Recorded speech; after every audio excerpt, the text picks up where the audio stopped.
Existe uma diferença enorme entre mostrar um monstro gigante e fazer o público sentir que um monstro gigante realmente entrou no mundo. Godzilla, de 2014, entende essa diferença desde o primeiro minuto. O filme não corre para colocar a criatura inteira na tela, não transforma cada cena numa explosão barulhenta e também não trata o Rei dos Monstros como se fosse apenas um lutador digital esperando a próxima batalha. Ele prefere construir presença. Primeiro vem o medo, depois os sinais. Uma sombra atravessando a fumaça, uma barbatana cortando o oceano, um rugido que parece vibrar dentro do peito. Só então a figura completa aparece, enorme, pesada, quase impossível de compreender. Quando esse filme chegou aos cinemas, havia uma missão complicada pela frente. Hollywood já tinha tentado adaptar Godzilla em 1998, numa produção que fez dinheiro, mas deixou muita gente frustrada com a transformação radical da criatura. O monstro daquela versão era rápido, esguio e se comportava mais como um animal assustado. Para muitos fãs, faltava justamente aquilo que sempre tornou Godzilla especial: majestade, força, simbolismo e uma presença que vai além da destruição. A produção de 2014 precisava provar que um estúdio americano conseguia respeitar a identidade japonesa do personagem sem simplesmente copiar os filmes antigos. E olha que tarefa ingrata. Godzilla nasceu em 1954 como uma criatura ligada ao trauma nuclear do Japão, às lembranças da guerra e ao medo de uma ciência que avançava mais rápido do que a responsabilidade humana.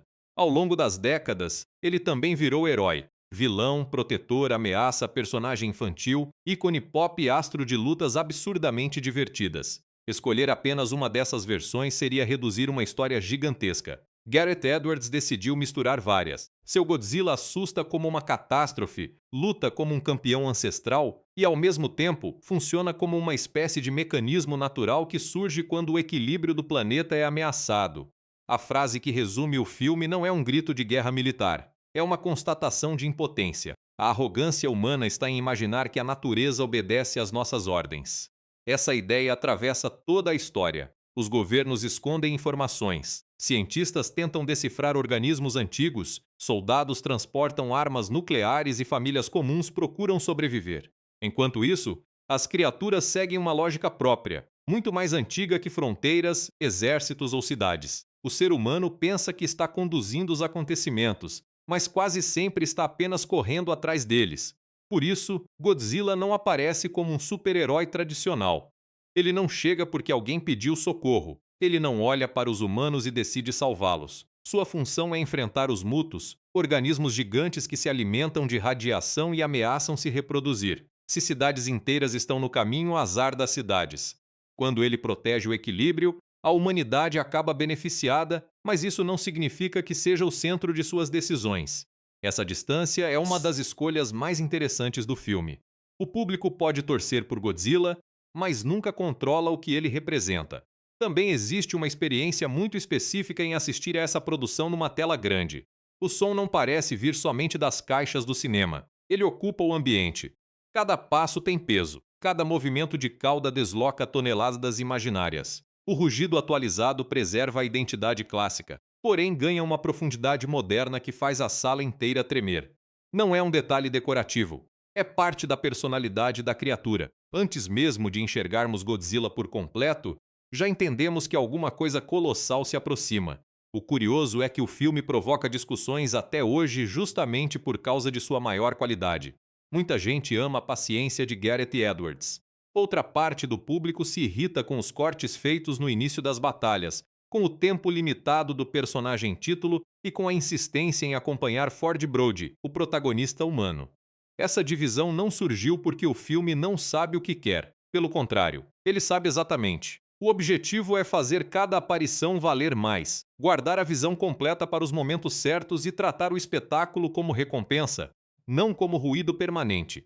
Isso funciona o tempo inteiro? Não. O roteiro perde energia quando troca o drama intenso de Joe Brody, interpretado por Bryan Cranston, pela jornada bem mais silenciosa de Ford, vivido por Aaron Taylor Johnson. A família deveria ser o coração emocional da narrativa, mas nem sempre recebe diálogos ou conflitos suficientes para sustentar esse peso. Ainda assim, existe algo fascinante na maneira como Ford atravessa a história. Ele não derrota os monstros, ele sobrevive ao caminho deles. é um especialista em explosivos tentando impedir que uma arma nuclear destrua São Francisco enquanto seres de outra era decidem o verdadeiro resultado da batalha. Talvez seja exatamente essa combinação de acertos enormes e falhas evidentes que mantém Godzilla tão interessante. Ele tem imagens inesquecíveis. O salto ralo atravessando nuvens vermelhas, as portas do aeroporto abrindo diante de uma pata colossal, a energia azul subindo pelas placas dorsais e a criatura respirando fogo atômico pela primeira vez. Também tem personagens que poderiam ser mais profundos e oportunidades dramáticas abandonadas cedo demais. É um blockbuster com ambição artística, mas ainda preso a certas exigências de uma franquia milionária.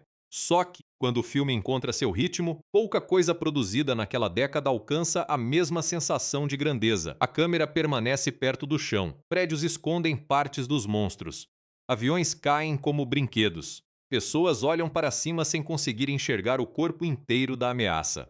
Gareth Edwards entende que escala não nasce apenas do tamanho digital de uma criatura. Ela nasce da comparação. Godzilla parece gigantesco porque sempre existe um ser humano, uma ponte, um navio ou um arranha-céu lembrando o quanto somos pequenos. E é nessa sensação que o filme encontra sua identidade. Não se trata apenas de ver monstros brigando. Trata-se de observar um mundo moderno descobrindo, da pior maneira possível, que nunca esteve no comando. Godzilla emerge do oceano como uma lembrança viva de que o planeta possui forças anteriores à civilização. Quando ele ruge, a discussão não é mais sobre quem tem a arma mais poderosa. A discussão vira outra. Lançado em maio de 2014, Godzilla foi produzido pela Legendary Pictures e distribuído pela Warner Bros. Fora do Japão, onde a própria Toho cuidou da distribuição. A escolha do ano tinha um valor simbólico evidente. O personagem completava 60 anos desde sua estreia em Gojira, de 1954. Não era apenas mais um reboot colocado no calendário. Era uma tentativa de reapresentar um dos maiores ícones do cinema para uma geração que talvez conhecesse o nome, a silhueta e o rugido, mas nunca tivesse acompanhado um filme japonês da franquia. O diretor escolhido foi Gareth Edwards, então conhecido principalmente por Monsters, longa independente de 2010.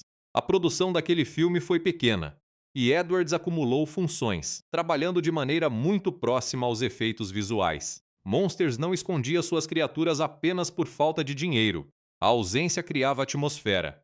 O diretor descobriu que sugerir podia ser mais poderoso do que exibir, e essa lógica virou a base de Godzilla. Só que agora ele tinha uma estrutura gigantesca, estrelas internacionais, filmagens em vários lugares e centenas de profissionais de efeitos especiais. O roteiro creditado é de Max Borenstein, com história de David Callahan. A trama acompanha a família Brody, começando em 1999, quando Joe e Sandra trabalham numa usina nuclear em Janjira, no Japão. Um colapso misterioso destrói a instalação e mata Sandra. 15 anos depois, Joe continua convencido de que aquilo não foi um acidente comum. Seu filho Ford, agora oficial da Marinha Americana e especialista em desarmamento de bombas, precisa voltar ao Japão para ajudar o pai. Essa viagem familiar acaba colocando os dois diante de uma descoberta que altera a história do planeta. O elenco reúne nomes que naquela época estavam em momentos bem diferentes de suas carreiras. Bryan Cranston acabava de consolidar Walter White como um dos personagens mais importantes da televisão. Sua presença nos trailers foi usada com força, especialmente porque Joe Brody tem os discursos mais desesperados e emocionalmente carregados da primeira parte. Juliette Binoche interpreta Sandra e consegue transformar poucos minutos em algo doloroso. A cena em que ela fica presa do outro lado de uma porta de contenção cria uma tragédia íntima antes que o filme revele qualquer monstro. Aaron Taylor Johnson assume o papel de Ford adulto. Seu personagem é um militar competente, pai de Sam e marido de Ellie, interpretada por Elizabeth Olsen. Ela trabalha como enfermeira em São Francisco, detalhe que permite mostrar o desastre por outro ângulo. Não o das operações militares, mas o de quem recebe feridos e tenta manter uma criança segura quando a cidade desmorona. O problema é que Ford e Ellie passam quase todo o filme separados. A promessa de reencontro move a história, porém reduz o tempo em que os dois poderiam ganhar mais personalidade como casal. Ken Watanabe interpreta o Dr. Ishiro Serizawa, cientista ligado à organização Monarch. O nome homenageia uma figura central do filme de 1954, embora sua função seja diferente. Este Serizawa é o personagem que compreende mais claramente a dimensão do que está acontecendo. Ele sabe que Godzilla não é apenas um alvo militar. Também entende que as armas humanas, especialmente as nucleares, estão conectadas ao problema. Sally Hawkins vive a doutora Vivienne Graham, parceira científica de Serizawa, enquanto David Strathairn interpreta o almirante William Stens, responsável por coordenar a resposta militar. A produção posiciona a Monarch como uma organização secreta que estuda criaturas antigas. Em 2014, isso ainda era uma semente, não uma mitologia completamente aberta. O filme sugere décadas de operações encobertas, testes nucleares reinterpretados e descobertas escondidas da população. Depois, a franquia expandiria tudo isso em sequências, quadrinhos e séries. Aqui, no entanto, a organização mantém uma aura de mistério. Serizawa e Graham chegam aos lugares depois das anomalias, observam sinais e tentam convencer os militares de que o problema não pode ser resolvido com a estratégia habitual. O orçamento ficou na faixa de uma grande superprodução, aproximadamente 160 milhões de dólares. Dá para perceber esse investimento na escala dos cenários, nas sequências militares, na reconstrução digital de cidades e principalmente na criação dos monstros. Mesmo assim, Gareth Edwards evita uma estética limpa demais. A imagem tem fumaça, chuva, poeira, escuridão e obstáculos. Muitas vezes vemos as criaturas através de janelas, telas de televisão, portas, para-brisas ou espaços entre prédios. Esse recurso torna o mundo mais convincente e reforça a ideia de que a câmera pertence a alguém que realmente estaria naquele lugar, tentando registrar uma coisa grande demais para caber no enquadramento. O gênero mistura ficção científica, ação, suspense e filme catástrofe. Em vários momentos, o terror aparece com mais força que a aventura. A exploração da zona de quarentena em Jangira, por exemplo, tem silêncio, ruínas cobertas de vegetação e uma sensação de que alguma coisa errada continua viva. A descoberta do casulo pulsando dentro da usina poderia pertencer a uma história de horror biológico. Quando o Muto desperta, não existe uma trilha heróica anunciando o início de uma grande luta. Há confusão, falha elétrica, metal se partindo e pessoas tentando entender o tamanho da ameaça. A classificação indicativa americana foi PG-13, e o filme trabalha dentro desse limite sem transformar a destruição em algo leve. Quase não há sangue explícito, mas existe peso. A morte de Sandra, os corpos cobertos, os trens destruídos e os abrigos lotados fazem a catástrofe parecer humana. Esse equilíbrio era importante. A produção precisava alcançar um público amplo, porém queria recuperar parte da seriedade associada à origem do personagem. O marketing vendeu o filme como um evento. Os trailers usaram o salto ralo, o discurso de Joe, imagens de cidades devastadas e aparições breves de Godzilla. Em vez de revelar toda a trama, a campanha priorizou a atmosfera. Um teaser apresentado na Comic-Con antes das filmagens já indicava esse caminho. Ruínas, fumaça, palavras relacionadas ao poder destrutivo da bomba atômica e o monstro surgindo como uma presença quase religiosa. A mensagem era direta. Aquele Godzilla não seria tratado como piada. Quando as luzes do cinema se apagavam, a expectativa era ver uma correção histórica da tentativa de 1998 e, ao mesmo tempo, uma nova interpretação. O resultado não agradou todo mundo da mesma maneira, mas cumpriu uma tarefa essencial. O público reconheceu imediatamente a criatura. O corpo robusto, as placas dorsais, o caminhar pesado, a postura ereta e o rugido transmitiam identidade. Era uma versão moderna. Porém, quando finalmente surgia diante da câmera, não existia dúvida. A história começa muito antes de Ford Brody entrar em cena como adulto. A abertura monta uma espécie de arquivo secreto da era nuclear. Fotografias, documentos e imagens de testes aparecem enquanto créditos são censurados visualmente. A sequência sugere que aquilo apresentado ao público como experimento militar tinha outro objetivo. Em 1954, explosões atômicas no Pacífico teriam sido tentativas de matar uma criatura gigantesca. Essa criatura era Godzilla. A humanidade não o criou exatamente, mas sua relação com radiação e armas nucleares se tornou inseparável. Em 1999, uma mina nas Filipinas desaba. O Dr. Serizawa e a Dra. Graham entram numa cavidade imensa e descobrem que o lugar não é uma simples formação rochosa.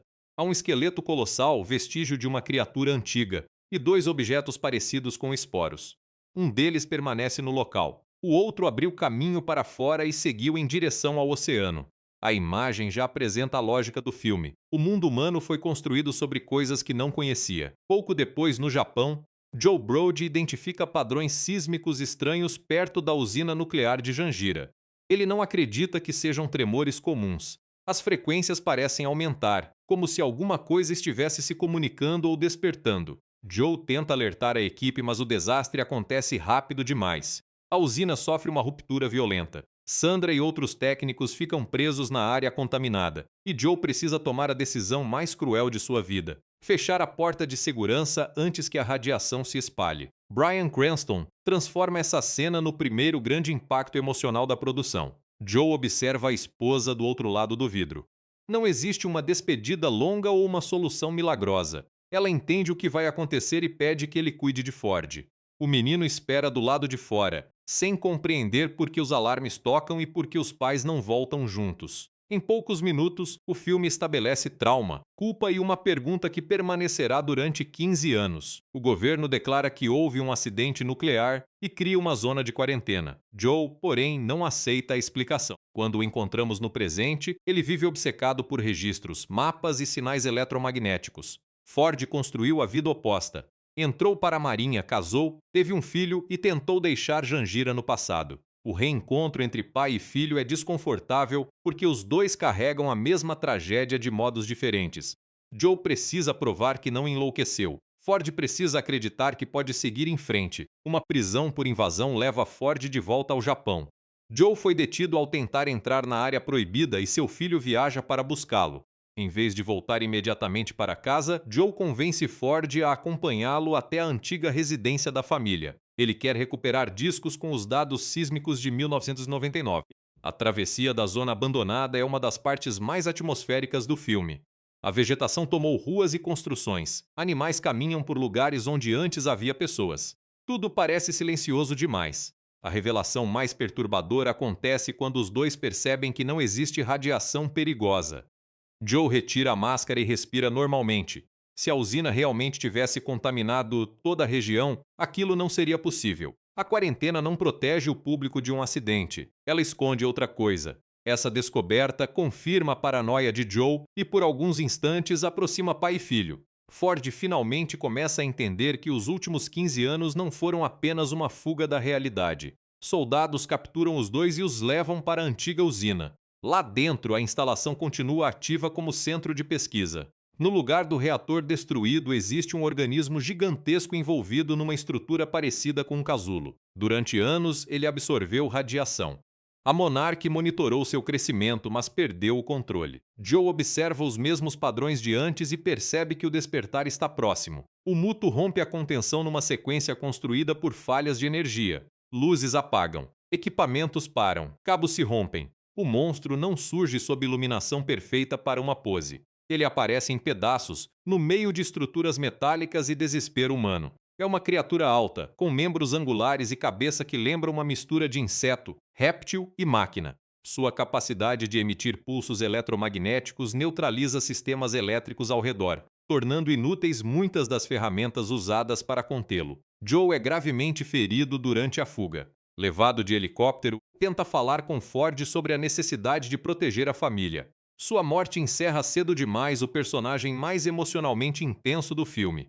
Dramaticamente, a escolha deveria transferir o peso da história para Ford. O problema é que Joe tinha uma personalidade explosiva, marcada por culpa e obsessão, enquanto o filho funciona de maneira mais contida. A narrativa perde uma voz forte justamente quando o mistério se abre. Mesmo assim, a investigação continua através de Serizawa e Graham.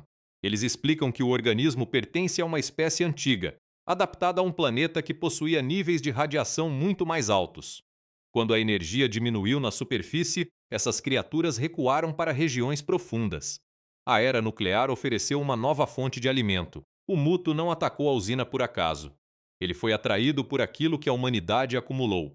Serizawa também revela a existência de Godzilla. Nos anos 50, ele foi despertado por testes e perseguido por forças militares. As bombas apresentadas ao mundo como experiências eram tentativas de eliminá-lo. Nada funcionou.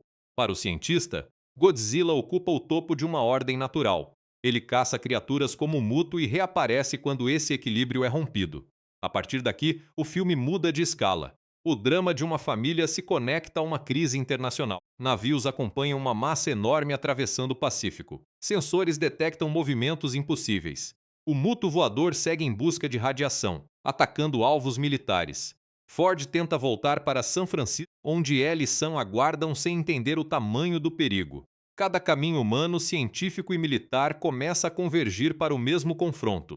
E então o oceano se eleva ao redor de uma frota. Por alguns segundos vemos apenas água, navios e uma forma escura. As placas dorsais aparecem. A criatura passa entre embarcações como se elas fossem objetos minúsculos. A humanidade finalmente encontra aquilo que tentou apagar de seus registros. Depois que Godzilla surge no Pacífico, a história deixa de ser apenas uma investigação sobre organismos antigos e vira uma corrida entre três forças que não obedecem a nenhuma autoridade humana. De um lado, existe o Muto macho, capaz de voar e provocar apagões com seus pulsos eletromagnéticos. Do outro, uma segunda criatura permanece escondida, ainda maior e mais perigosa. E seguindo o rastro dos dois está Godzilla, atraído não por vingança, mas por instinto. A primeira grande parada dessa perseguição acontece no Havaí. O Muto voador ataca um submarino russo e arrasta a embarcação para uma região montanhosa, onde começa a consumir material radioativo. Ford está no aeroporto de Honolulu tentando seguir viagem quando a energia desaparece. As luzes piscam. Aviões param. Passageiros percebem que alguma coisa está errada antes mesmo de enxergarem a criatura. Um grupo de soldados encontra o Muto, mas as armas convencionais não causam efeito significativo. O monstro se movimenta entre estruturas humanas como se o aeroporto tivesse sido construído em miniatura. Então uma explosão ilumina a pista. As portas de vidro se fecham, escondendo parte do caos. Por alguns segundos, vemos apenas pessoas assustadas e fogo refletido no terminal. Uma pata gigantesca toca o chão do outro lado. Godzilla se ergue lentamente, revelando uma silhueta que ocupa praticamente todo o enquadramento. Ele encara o Muto e solta o rugido que o filme passou tanto tempo preparando. É um momento de apresentação, quase como a entrada de um lutador lendário numa arena. Só que Gareth Edwards interrompe o confronto justamente quando ele começa. A cena seguinte mostra Sam assistindo à batalha pela televisão, já perto do fim. Essa escolha resume bem a abordagem do diretor e também uma das maiores frustrações do público. O filme adia o espetáculo porque quer preservar a sensação de expectativa. Em teoria, cada corte aumenta o desejo de ver a luta completa. Na prática, há quem sinta que a produção provoca demais e entrega de menos durante boa parte da história. Ainda assim, o objetivo narrativo fica claro. O foco naquele ponto não é descobrir quem vence uma briga no aeroporto, mas acompanhar o avanço da crise e levar todas as peças até São Francisco. Enquanto o Muto macho continua se deslocando, a Monarch descobre que o segundo esporo encontrado nas Filipinas foi transportado anos antes para um depósito de resíduos nucleares em Nevada. A equipe chega tarde. Uma enorme cavidade substitui o local de armazenamento e a criatura que estava ali já escapou. Diferentemente do primeiro Muto, esse indivíduo não possui asas. É uma fêmea muito maior, com corpo pesado e capacidade para carregar centenas de ovos. Ela atravessa Las Vegas, derrubando hotéis, cassinos e estruturas famosas. O filme mostra boa parte dessa destruição indiretamente, por telas de notícias e imagens vistas de longe. Mais uma vez, a intenção é retratar o evento como uma catástrofe global sendo registrada por pessoas comuns. Os dois Mutos caminham um em direção ao outro para se reproduzir. São Francisco fica no meio desse encontro. A estratégia militar se baseia numa ideia perigosa: usar uma ogiva nuclear como isca para reunir as criaturas e depois detoná-la no mar. Serizawa tenta impedir o plano. Ele sabe que os Mutos se alimentam de radiação e que Godzilla já sobreviveu a explosões atômicas. Usar uma arma ainda mais poderosa pode apenas alimentar os monstros ou destruir milhões de pessoas sem resolver nada. Para explicar sua resistência, Serizawa mostra ao almirante Stens um relógio de bolso que pertenceu ao pai. O objeto parou no momento da explosão de Hiroshima. A cena conecta o espetáculo moderno às origens históricas de Godzilla. Não é apenas uma discussão sobre estratégia, é um alerta contra a repetição de uma crença antiga. A ideia de que uma força destrutiva pode sempre ser controlada por outra força ainda maior. Mesmo assim, o plano segue. Ford entra num trem que transporta uma das ogivas. Como especialista em bombas, ele pode ajudar a desarmar o dispositivo caso alguma coisa dê errado. E claro, Praticamente tudo dá errado. O comboio atravessa uma ponte no meio da noite, cercado por mata e silêncio. Um grupo de soldados investiga sinais de ataque e encontra destroços suspensos sobre os trilhos. A fêmea Muto surge na escuridão. O ataque destrói o trem e lança Ford no rio. Ele sobrevive por pouco, mas a ogiva acaba nas mãos das criaturas. Nesse ponto, o risco deixa de ser apenas a presença dos monstros. A bomba está programada, o mecanismo de desativação foi danificado e São Francisco se transforma no centro de uma contagem regressiva. A cidade começa a ser evacuada enquanto Ellie trabalha num hospital e Sam é colocado num ônibus com outras crianças. A separação da família Brody, usada durante todo o filme, atinge seu ponto mais tenso. Ford está tentando chegar à cidade. Ellie não sabe onde o marido está. Sam atravessa uma ponte exatamente quando Godzilla passa pela baía. Os militares abrem fogo. Mísseis atingem Godzilla, irritando a criatura e provocando mais destruição ao redor. A ponte Golden Gate vira um exemplo perfeito da incapacidade humana de interpretar a situação. Godzilla não está ali para atacar a população. Ele está seguindo os mutos. Mesmo assim, a resposta automática é tratá-lo como o inimigo principal. A sequência mistura grandiosidade com confusão. Cabos se rompem, veículos deslizam, soldados atiram de posições minúsculas e a criatura atravessa a estrutura quase sem perceber o esforço feito para detê-la. Enquanto isso, os mutos constroem um ninho no centro da cidade. A fêmea deposita seus ovos ao redor da ogiva, criando uma espécie de incubadora radioativa. A explosão alimentará o nascimento das criaturas e eliminará boa parte da costa. Ford chega com uma equipe militar por meio de um salto ralo. Essa é uma das imagens mais marcantes do filme. Os soldados descem através de uma camada de nuvens escuras, carregando sinalizadores vermelhos. A trilha usa uma composição sombria, quase religiosa, enquanto as formas gigantescas se movimentam entre os prédios. Lá de cima, São Francisco parece uma visão do fim do mundo. Quando Ford toca o solo, a batalha entre Godzilla e os dois mutos já começou. O rei dos monstros é poderoso, porém está em desvantagem. Sempre que tenta enfrentar um adversário, o outro o ataca pelas costas. O muto macho usa velocidade e voo. A fêmea aposta em força bruta. Godzilla resiste, mas começa a ser derrubado. Ford e os soldados encontram um ninho. Como não conseguem desarmar a ogiva ali, decidem transportá-la até um barco e levá-la para longe da cidade. Antes disso, Ford percebe que os ovos estão prestes a eclodir. Ele abre uma linha de combustível e incendeia o ninho. A explosão destrói a futura geração de mutos e provoca uma reação imediata da fêmea. Ela abandona momentaneamente a luta e corre para os ovos. Ao encontrar tudo queimado, solta um grito que mistura fúria e sofrimento. É um instante curioso porque o filme humaniza a criatura sem transformá-la numa vítima inocente. Ela é uma ameaça para a humanidade, mas também age como um animal protegendo sua descendência.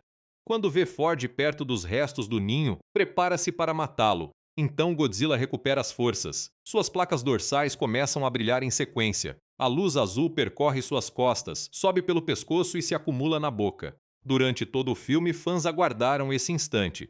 Godzilla libera o sopro atômico. O primeiro disparo não encerra a batalha, mas muda completamente sua energia. A criatura deixa de parecer apenas um animal gigantesco e assume de vez a identidade do personagem clássico. Pouco depois, ele usa a cauda para atingir o muto macho e lança o adversário contra um prédio. O impacto mata a criatura. Ainda falta a fêmea. Ford consegue colocar a bomba no barco e parte em direção ao mar, mas está ferido e quase sem forças. A Muto reaparece e se aproxima da embarcação. Godzilla a intercepta. Ele segura a cabeça da criatura, abre sua mandíbula e dispara o sopro atômico diretamente pela garganta dela. A energia atravessa o corpo do monstro até que a cabeça é arrancada. É uma finalização brutal, exagerada e absolutamente adequada ao Rei dos Monstros. Com os dois adversários mortos, a batalha termina. Godzilla permanece de pé por alguns segundos, mas o esforço foi enorme. Ele desaba entre as ruínas, parecendo ter morrido. Ford é resgatado pouco antes de a bomba explodir no oceano. Quando desperta num abrigo, encontra ela e Sam. A família finalmente se reúne. Então, no meio da cidade destruída, Godzilla abre os olhos. Ele se levanta lentamente, caminha em direção à baía e solta um último rugido. As pessoas observam em silêncio. Algumas telas de televisão o chamam de salvador da cidade. Mas essa palavra simplifica demais o que aconteceu. Godzilla não veio salvar São Francisco, não lutou em nome da humanidade e não esperou agradecimento. Ele eliminou uma ameaça ao equilíbrio natural e voltou para o oceano. A cidade sobreviveu porque, naquele momento, os interesses humanos e os instintos de Godzilla apontavam na mesma direção. E talvez seja justamente isso que torna o final tão poderoso.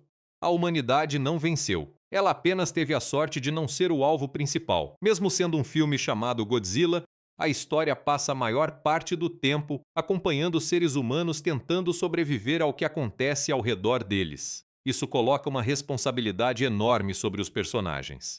Eles precisam servir como nossos olhos dentro da catástrofe, explicar parte da mitologia e ainda carregar uma história emocional capaz de competir com monstros de 100 metros de altura. Nem todos conseguem fazer isso com a mesma força. Joe Brody, interpretado por Bryan Cranston, é facilmente o personagem humano mais marcante do filme.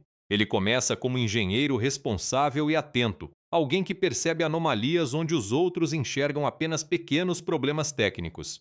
Depois da morte de Sandra, essa tensão se transforma em obsessão. Durante 15 anos, Joe analisa sinais, reúne documentos, invade áreas proibidas e tenta convencer qualquer pessoa disposta a escutá-lo de que a versão oficial sobre o acidente é falsa.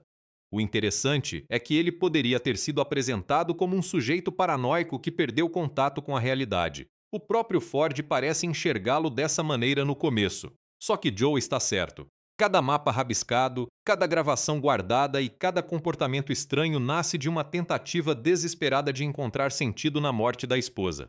Ele não procura apenas uma conspiração. Procura uma resposta que alivie a culpa. Na cena da usina, Joe é obrigado a fechar a porta de contenção sabendo que Sandra ainda está do outro lado. Foi a decisão correta para impedir uma contaminação maior, mas isso não torna a escolha menos dolorosa. Quando ele volta às ruínas de Jangira, não está apenas investigando dados científicos. Está retornando ao lugar onde sua vida parou. Bryan Cranston transmite tudo isso sem precisar explicar cada sentimento. Joe fala rápido, muda de assunto, perde a paciência e parece sempre estar a poucos segundos de desabar. Sua obsessão não é elegante. Ela incomoda o filho, atrai a polícia e destrói qualquer chance de uma vida normal. É justamente por isso que o personagem parece tão humano. A morte dele pouco depois do despertar do primeiro Muto continua sendo uma das decisões mais discutidas do roteiro. Por um lado, ela completa tragicamente sua jornada. Joe descobre a verdade e consegue mostrar a Ford que não estava louco e morre tentando alertar os outros. Por outro, o filme perde o personagem que possuía o conflito emocional mais forte. Bryan Cranston entrega tanta intensidade que sua saída cria um vazio perceptível. A narrativa espera que Ford assuma imediatamente o centro dramático, mas os dois personagens foram escritos com energias completamente diferentes. Ford Brody, vivido por Aaron Taylor Johnson, é um protagonista mais silencioso. Ele não reage ao mundo com discursos ou explosões emocionais. Reage tentando resolver o problema mais próximo. Quando alguém precisa ser resgatado, ele ajuda. Quando uma bomba precisa ser desarmada, ele entra na missão. Quando percebe que os ovos dos Mutos vão eclodir, age sem esperar uma ordem detalhada. Essa competência faz sentido para um militar treinado, mas também limita a personalidade do personagem. Ford quase sempre mantém a mesma expressão, mesmo quando passa por acontecimentos que destruiriam emocionalmente qualquer pessoa. Ele reencontra o pai, descobre a verdade sobre Jangira, presencia a morte de Joe, sobrevive a ataques de monstros e continua avançando. A intenção parece ser retratá-lo como alguém disciplinado, acostumado a funcionar sob pressão. O problema é que disciplina não precisa significar ausência de conflito interno. Seria interessante vê-lo questionar mais profundamente a relação com o pai ou admitir que passou anos julgando Joe de maneira injusta. Também faltam cenas em que a preocupação com Ellie e Sam ganha alguma forma mais particular. Ele quer voltar para a família, claro, mas essa motivação é apresentada de maneira tão direta que raramente surpreende. Ainda assim, Ford possui uma função importante. Ele mantém o filme no nível do chão. Enquanto Serizawa observa os monstros como forças históricas e os militares analisam mapas estratégicos, Ford está no meio da destruição. Ele vê pessoas correndo, carrega crianças, atravessa pontes, cai de trens e entra numa cidade em ruínas. A história usa seu deslocamento para conectar Japão, Havaí, Nevada e São Francisco. Ford não é o herói que derrota Godzilla. É o ser humano que continua andando enquanto criaturas gigantescas reorganizam o mundo ao redor dele. Ellie Brody, interpretada por Elizabeth Olsen, tem ainda menos espaço. Ela trabalha como enfermeira e representa a vida que Ford tenta alcançar. Em teoria, sua posição no hospital poderia oferecer uma perspectiva emocional forte sobre as consequências do desastre. Vemos feridos chegando, famílias separadas e profissionais tentando manter a calma enquanto a cidade se prepara para uma evacuação. Só que o roteiro não desenvolve esse caminho por muito tempo. Ele passa boa parte da história esperando notícias ou tentando proteger Sam. Elizabeth Olsen transmite medo de forma convincente, especialmente quando percebe que os monstros estão entrando em São Francisco. Mesmo assim, a personagem quase nunca toma decisões capazes de alterar o rumo da narrativa. Ela reage, corre e sobrevive. Isso não significa que todo personagem precise enfrentar um monstro ou desarmar uma bomba, mas ele poderia ter recebido um conflito próprio dentro do hospital. Talvez uma escolha entre acompanhar a evacuação do filho e permanecer com pacientes que não podiam ser transportados. Algo que revelasse quem ela é além de esposa e mãe. Sam, interpretado por Carson Bold, funciona como a representação mais inocente da crise. Ele assiste aos acontecimentos pela televisão antes de ser colocado diretamente no caminho de Godzilla. A cena do ônibus na ponte cria tensão porque as crianças não compreendem completamente o que acontece. Enquanto os adultos gritam e os militares atiram, Sam observa a criatura através da janela. É uma imagem simples, mas reforça a escala do evento. Para uma criança, aquilo não é uma disputa científica ou militar. É uma coisa impossível surgindo diante dos olhos. Sandra Brody aparece durante poucos minutos, porém Juliette Binoche dá à personagem uma presença que permanece ao longo de toda a história. Ela é engenheira, esposa e mãe, mas o filme não precisa de muitas cenas para mostrar a proximidade da família. Pequenos gestos antes do acidente criam naturalidade. Joe se preocupa com os sinais da usina enquanto Sandra tenta equilibrar a urgência profissional com a comemoração do aniversário dele. Depois, no corredor de contenção, a relação dos dois ganha uma força trágica. Sandra sabe que Joe precisa fechar a porta. Ela não tenta fazê-lo escolher uma morte coletiva para salvá-la. Seu último pedido é que ele cuide de Ford. A cena funciona porque a personagem mantém clareza mesmo no pânico. Juliette Binoche evita transformar o momento numa despedida melodramática demais. A emoção surge da impossibilidade de qualquer solução. Dr. Ishiro Serizawa, interpretado por Ken Watanabe, ocupa outro tipo de espaço. Ele não é o protagonista convencional, mas funciona como a consciência temática do filme. Serizawa olha para Godzilla com uma mistura de temor, respeito e fascinação. Enquanto os militares querem classificar as criaturas como alvos, ele tenta compreender seu papel dentro de uma ordem natural. É dele a ideia de que a arrogância humana está em acreditar que controla a natureza. Ken Watanabe interpreta Serizawa com pausas longas, olhares intensos e uma seriedade quase solene. Em alguns momentos, o personagem parece menos uma pessoa e mais um mensageiro da mitologia. Isso pode tornar seus diálogos um pouco artificiais, mas combina com a posição que ele ocupa. Serizawa é o sujeito que olha para um monstro destruindo navios e enxerga algo além de uma ameaça militar. O relógio do pai, parado no instante da explosão de Hiroshima, acrescenta uma camada pessoal que o roteiro infelizmente não explora muito. Aquele objeto sugere que Serizawa cresceu sob a memória da destruição nuclear. Por isso, sua resistência ao uso de outra bomba não vem apenas de cálculo científico. Ele entende o preço humano dessas decisões. O personagem poderia ter recebido mais cenas falando sobre essa herança ou explicando por que escolheu estudar criaturas ligadas à radiação.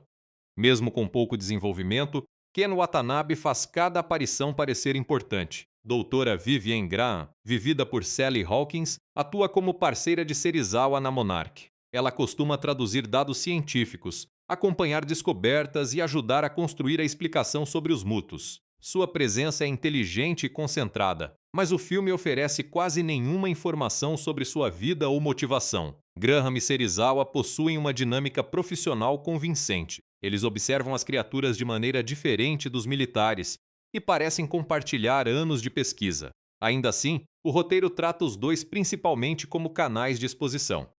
O almirante William Stans, interpretado por David Strathairn, representa a resposta militar sem virar uma caricatura. Ele não é um comandante enlouquecido que deseja destruir tudo por orgulho. Escuta os cientistas, considera alternativas e demonstra preocupação genuína com as cidades ameaçadas.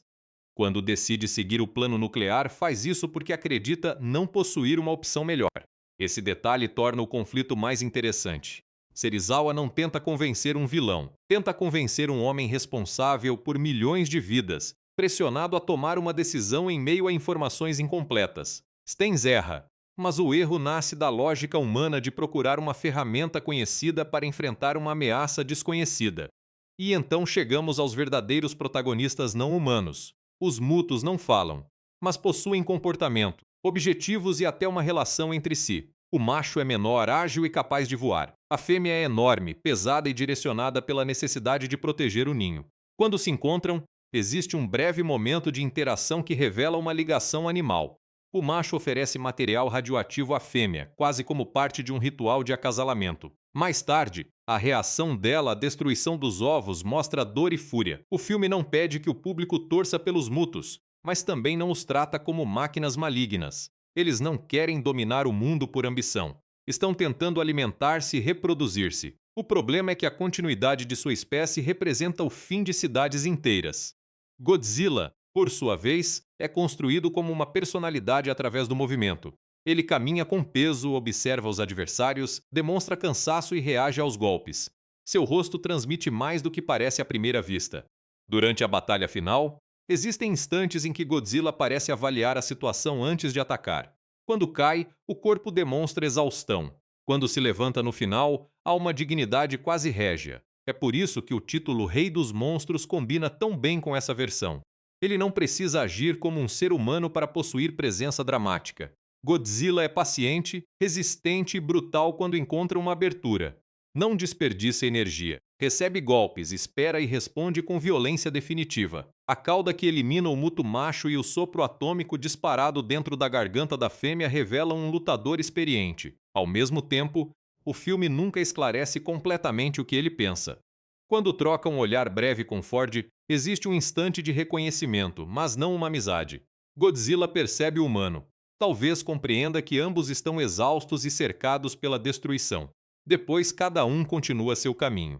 Essa distância preserva o mistério. O maior personagem do filme não precisa de discurso, passado explicado ou arco tradicional. Sua jornada é simples: despertar, perseguir os mutos, restaurar o equilíbrio e voltar ao oceano. É uma força natural com cicatrizes, instinto e uma estranha nobreza. No fim, os seres humanos mais interessantes de Godzilla são aqueles que entendem seus próprios limites.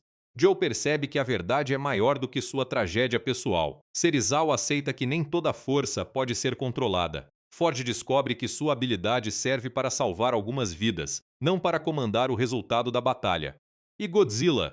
Godzilla nunca teve dúvida sobre o lugar que ocupava. Nós é que precisamos do filme inteiro para entender. Escolher Gareth Edwards para dirigir Godzilla parecia uma decisão arriscada.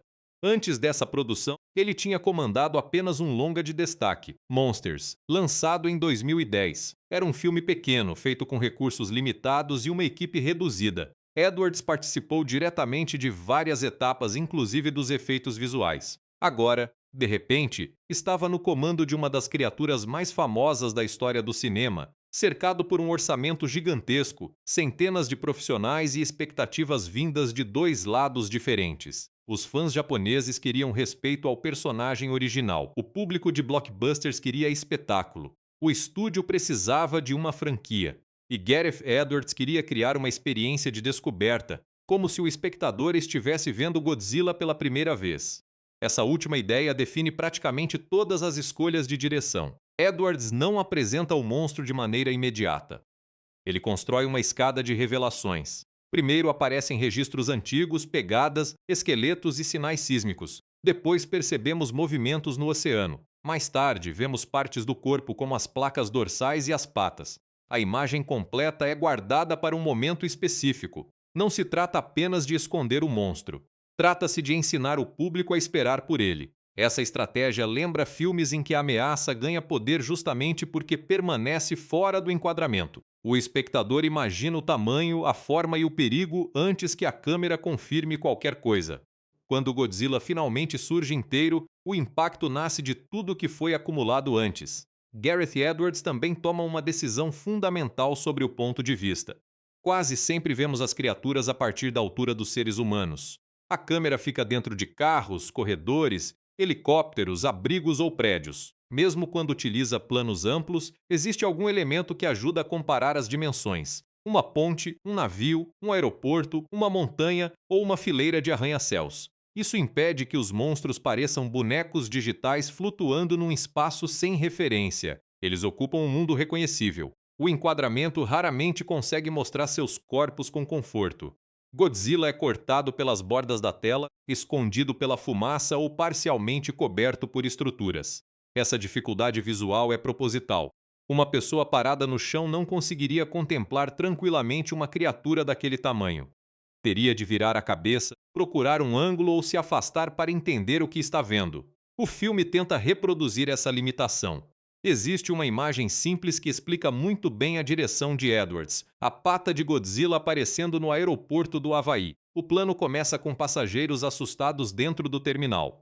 Do lado de fora, aviões explodem e o muto causa destruição. Então uma massa enorme desce diante das janelas. No início, não compreendemos o que é. Quando a pata toca o chão, a câmera acompanha lentamente o movimento até sugerir a presença do corpo inteiro. A criatura é apresentada através da reação das pessoas. Esse recurso transforma a escala numa experiência emocional. Em vez de apenas dizer que Godzilla é enorme, o filme mostra as dezenas de seres humanos incapazes de processar o que está diante deles. Outra característica forte da direção é a maneira como o espetáculo costuma ser interrompido. No Havaí, Godzilla ruge para o muto e a cena corta para uma televisão.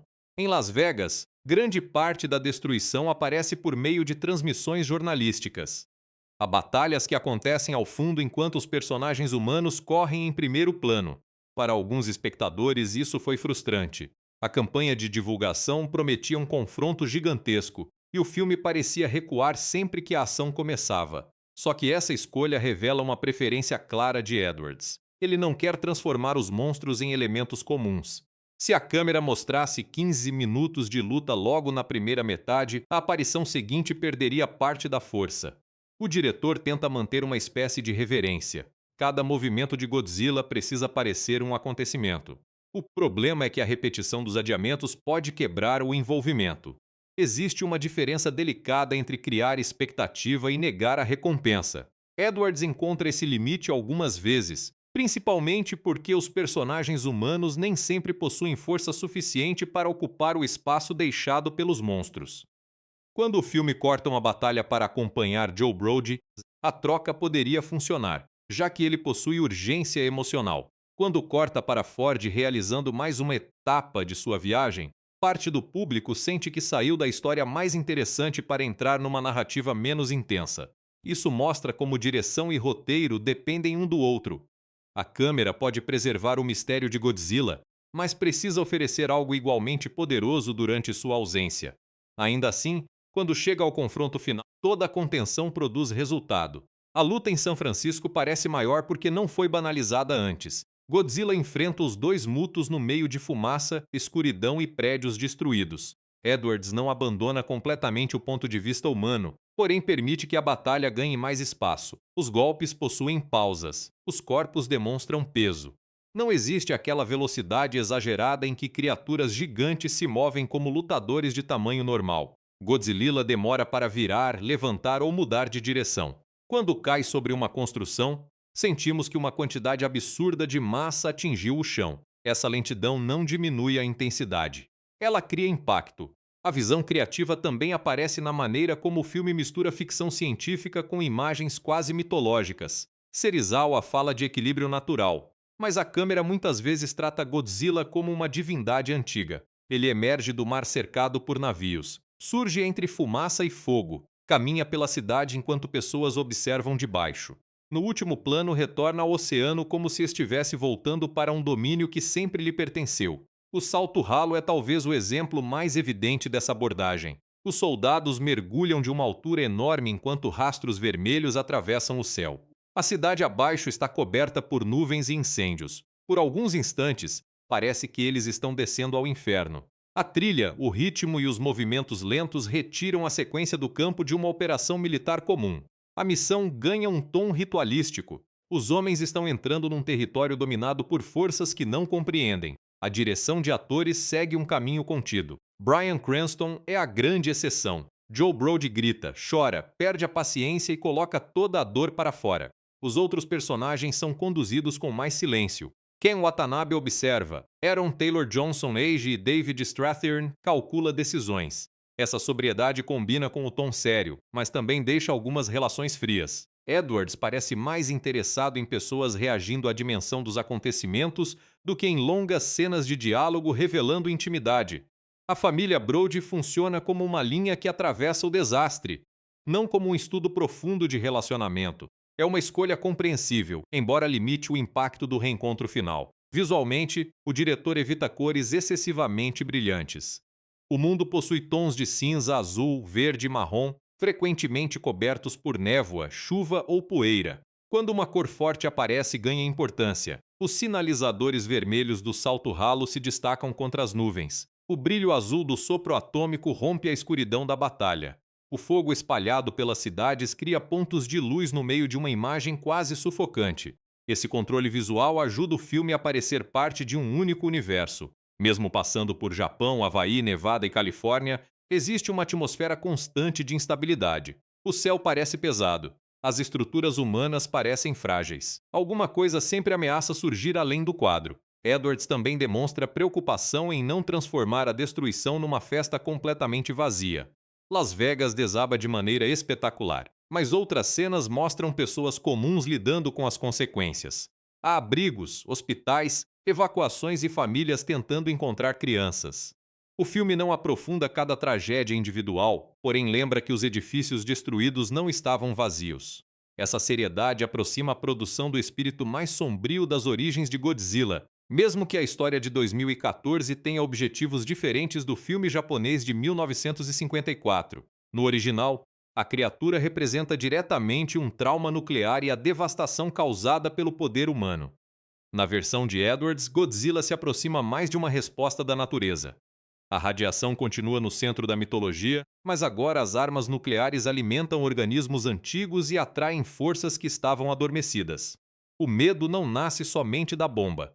Nasce da arrogância de imaginar que podemos usar essa bomba sem consequências imprevisíveis. Talvez a decisão mais importante de Gareth Edwards tenha sido tratar Godzilla com sinceridade. Não há piadas quebrando o clima toda vez que a criatura aparece. Ninguém faz comentários irônicos sobre o tamanho do monstro. Os personagens sentem medo, respeito e espanto. O filme acredita na própria premissa. Isso parece simples, mas é essencial. Um homem fantasiado destruindo miniaturas pode ser divertido. Um monstro digital enfrentando outra criatura também pode virar apenas entretenimento barulhento. Edwards procura algo diferente. Ele quer que Godzilla seja belo e assustador ao mesmo tempo. Quer que sua chegada provoque alívio, mesmo sabendo que cada passo pode destruir uma rua inteira. Quer que o público torça por uma força que nunca poderá controlar. Nem todas as escolhas funcionam perfeitamente. A contenção às vezes vira distância. O mistério ocasionalmente atrasa a narrativa, e os personagens humanos nem sempre acompanham a força visual. Mas a visão do diretor permanece clara do começo ao fim. Godzilla não é uma atração qualquer esperando sua vez de aparecer. Ele é o centro gravitacional do filme. Mesmo quando está fora da tela, tudo se move por causa dele. Os navios mudam de direção. Os cientistas abandonam certezas. Os exércitos reorganizam planos. Os monstros procuram abrigo ou alimento. E os seres humanos olham para cima. Porque essa é a imagem que Gareth Edwards realmente queria construir, não a humanidade dominando um gigante, mas bilhões de pessoas descobrindo que ainda existe algo acima delas. Levar Godzilla de volta a Hollywood não significava apenas criar um monstro digital convincente. A produção precisava recuperar a confiança dos fãs, negociar com a Toho, encontrar uma identidade própria e construir um filme grande o bastante para iniciar uma franquia. Nada disso era simples. A Legendary Pictures começou a desenvolver o projeto com uma ideia clara. Essa nova versão deveria respeitar a aparência e o espírito do personagem japonês. O estúdio não queria repetir a abordagem de 1998, que modificou tanto o corpo e o comportamento da criatura que muitos fãs mal a reconheciam como Godzilla. A Toho, empresa responsável pela franquia original, acompanhou o processo e precisou aprovar elementos importantes do visual. Isso não significava copiar exatamente uma fantasia usada décadas antes. O desafio era imaginar como aquele corpo clássico funcionaria dentro de um blockbuster moderno. Godzilla precisava manter a postura ereta, as pernas fortes, a cauda longa e as placas dorsais, mas também precisava parecer um organismo real, capaz de sustentar o próprio peso e se mover de maneira convincente. Antes de Gareth Edwards assumir a direção, o projeto passou por um período de desenvolvimento e por diferentes versões de roteiro. David Callahan criou uma história inicial e Max Borenstein se tornou o principal roteirista acreditado. Outros profissionais contribuíram durante o processo, refinando personagens, estrutura e diálogos. Esse tipo de reescrita é comum em produções desse tamanho. O roteiro não precisa apenas contar uma boa história. Ele precisa acomodar decisões de orçamento, disponibilidade de atores, necessidades de efeitos visuais, exigências do estúdio e preparação de possíveis continuações. Cada mudança pode afetar centenas de pessoas. Uma cena adicionada no papel pode exigir novos cenários, semanas de animação e milhares de horas de trabalho digital. Gareth Edwards entrou no projeto trazendo uma perspectiva muito específica. Ele queria que a câmera tratasse os monstros como algo fotografado por acaso, não como modelos perfeitamente posicionados para o público. A produção passou a desenvolver as sequências pensando primeiro na experiência humana. Onde estaria a câmera? O que impediria uma pessoa de enxergar tudo? Quais partes da criatura surgiriam antes do corpo inteiro? Essa preocupação orientou storyboard, fotografia, animação e montagem. O diretor utilizou visualizações digitais antes das filmagens para planejar movimentos complexos. Em cenas como o Salto Halo e a Batalha de São Francisco, era necessário saber onde os monstros estariam mesmo que os atores trabalhassem diante de telas verdes ou cenários parcialmente construídos. Sem esse planejamento, os olhares poderiam apontar para a direção errada e a escala perderia credibilidade. Imagina atuar olhando para uma marca presa num guindaste, fingindo que existe ali uma criatura com dezenas de andares. O ator precisa reagir com medo, acompanhar o movimento e manter a continuidade entre várias tomadas. Depois, meses mais tarde, os artistas digitais colocam o monstro naquele espaço. Quando o processo funciona, parece que todos estavam vendo a mesma coisa. Quando não funciona, o público percebe imediatamente que o ator e o efeito pertencem a mundos diferentes. As filmagens aconteceram principalmente no Canadá, com locações e estúdios na região de Vancouver, além de trabalhos realizados no Havaí e nos Estados Unidos. Vancouver oferecia equipes experientes, infraestrutura para grandes produções e uma enorme variedade de ambientes. Ruas, áreas industriais, florestas e instalações podiam representar partes diferentes da jornada. O Havaí era essencial para as cenas de Honolulu, enquanto imagens e elementos de São Francisco ajudavam a estabelecer o cenário da batalha final. Parte do aeroporto mostrado no filme foi construída e ampliada digitalmente. A equipe precisava combinar cenários físicos, veículos, figurantes, fogo controlado e criaturas que só apareceriam depois. A destruição não podia parecer totalmente artificial. Sempre que possível, objetos reais eram colocados em cena. Poeira, destroços, luzes piscando, água, fumaça e estruturas quebradas. Esses elementos davam aos atores algo concreto com que interagir e ofereciam referência para os artistas de efeitos visuais. O mesmo princípio vale para o interior da usina de Jangira. O local precisava parecer uma instalação tecnológica abandonada e, ao mesmo tempo, esconder um organismo imenso. Cabos, passarelas, estruturas metálicas e equipamentos cercam o casulo do Muto. Quando a criatura desperta, o cenário físico reage. Luzes apagam, peças caem e pessoas são arremessadas. Mesmo sabendo que o monstro é digital, o espectador vê consequências reais ao redor dele. Essa mistura ajuda a vender a ilusão. Bryan Cranston filmou algumas das cenas emocionalmente mais exigentes logo na parte inicial da produção narrativa. A morte de Sandra dependia muito mais dos atores do que de qualquer efeito especial. Juliette Binoche e Cranston precisavam estabelecer uma relação convincente em pouco tempo, porque todo o comportamento de Joe nas cenas seguintes nasce daquele momento.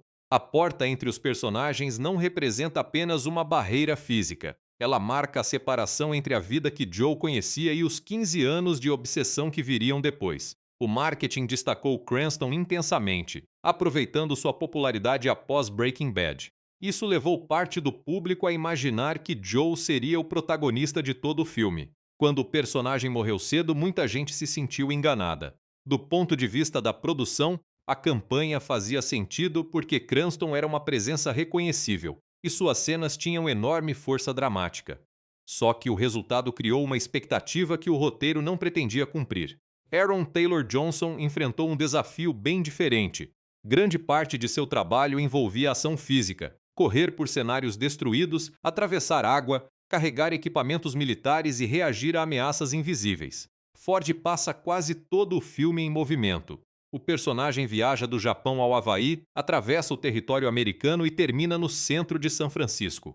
Essa jornada exigiu uma quantidade enorme de transições entre locações, cenários e efeitos. Elizabeth Olsen também filmou várias cenas em ambientes de emergência, cercada por figurantes, veículos e simulações de evacuação. Ela aparece menos, mas funciona como uma ligação com as pessoas comuns atingidas pelo desastre. Enquanto Ford acompanha operações militares, ela presencia o colapso da rotina civil. Nos bastidores, coordenar multidões era quase uma produção dentro da produção. Cada figurante precisava saber para onde correr, quando reagir e como evitar equipamentos. Veículos tinham trajetórias programadas. Explosões precisavam ocorrer com segurança. A câmera precisava capturar confusão sem registrar uma equipe inteira escondida logo fora do enquadramento. E isso antes de qualquer monstro ser adicionado. A criação de Godzilla começou com desenhos conceituais e estudos anatômicos. A equipe analisou versões anteriores do personagem, animais reais e maneiras de transmitir idade. Esse Godzilla não deveria parecer jovem ou recém-criado. Seu corpo precisava sugerir que ele existia havia muito tempo. A pele apresenta marcas, irregularidades e cicatrizes. As placas dorsais não parecem perfeitamente organizadas. O rosto mistura características de répteis, mamíferos e criaturas pré-históricas sem copiar diretamente um único animal. O movimento também exigia equilíbrio. Se Godzilla fosse lento demais, pareceria incapaz de lutar. Caso se movimentasse rapidamente, perderia a sensação de peso. Os animadores estudaram animais grandes, como elefantes e ursos, observando a maneira como a massa corporal muda de posição. Também consideraram movimentos de lutadores e pessoas usando trajes clássicos de kaiju. A intenção não era apagar a tradição dos filmes antigos, mas traduzi-la para outra tecnologia. Os Mutos seguiram uma direção visual diferente. Como eram criaturas novas, não existia uma aparência histórica que precisasse ser preservada. A equipe podia experimentar mais. Seus corpos possuem formas angulares, membros longos e silhuetas que parecem quase mecânicas. Mesmo assim, eles continuam funcionando como animais. O macho voa, procura alimento e leva radiação para a fêmea. Ela protege o ninho e reage à perda dos ovos. Esses comportamentos ajudam o público a entender as criaturas sem precisar de uma explicação verbal para cada ação. A pós-produção foi longa e envolveu várias empresas especializadas. Artistas trabalharam em modelagem, textura, animação, simulação de água, fumaça, destruição e iluminação. Uma única tomada podia passar por dezenas de etapas. Primeiro vinha a filmagem original. Depois, elementos indesejados eram removidos. Cenários ganhavam extensões digitais. Prédios eram criados ou destruídos. Fumaça precisava interagir com o corpo dos monstros.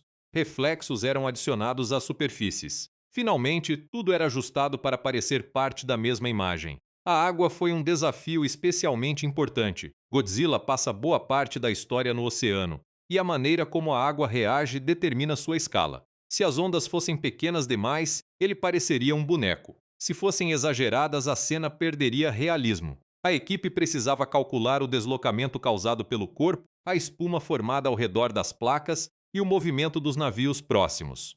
O mesmo cuidado aparece na poeira da batalha final. As partículas escondem partes das criaturas, mas também revelam seus movimentos. Quando Godzilla atravessa uma nuvem de fumaça, o ambiente reage antes que o corpo apareça por completo. Essa interação transforma o efeito digital numa presença física. O trabalho de som aconteceu paralelamente à construção visual. O rugido precisava ser reconhecível sem simplesmente reutilizar uma gravação antiga. A equipe partiu da identidade sonora clássica e desenvolveu uma versão mais profunda, capaz de ocupar grandes salas de cinema. O resultado mistura agressividade e uma espécie de lamento metálico. Não parece apenas um animal rugindo, parece uma sirene da própria natureza. A trilha de Alexandre Desplat seguiu a mesma proposta de grandeza. Em vez de usar música leve ou aventureira o tempo inteiro, ele criou temas pesados, com percussão, metais e movimentos que aumentam a sensação de ameaça. Durante o salto ralo, a música assume um tom quase fúnebre.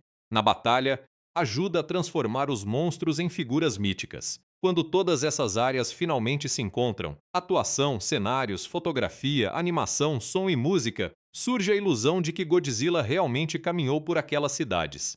É fácil olhar para um blockbuster pronto e imaginar que tudo nasceu de computadores. Só que cada segundo dependeu de decisões humanas tomadas durante anos. Alguém desenhou cada placa dorsal. Outra pessoa decidiu como a luz atravessaria a fumaça. Equipes inteiras trabalharam para fazer um único passo parecer pesado. Dublês caíram, figurantes correram, técnicos montaram estruturas e animadores ajustaram movimentos quadro a quadro.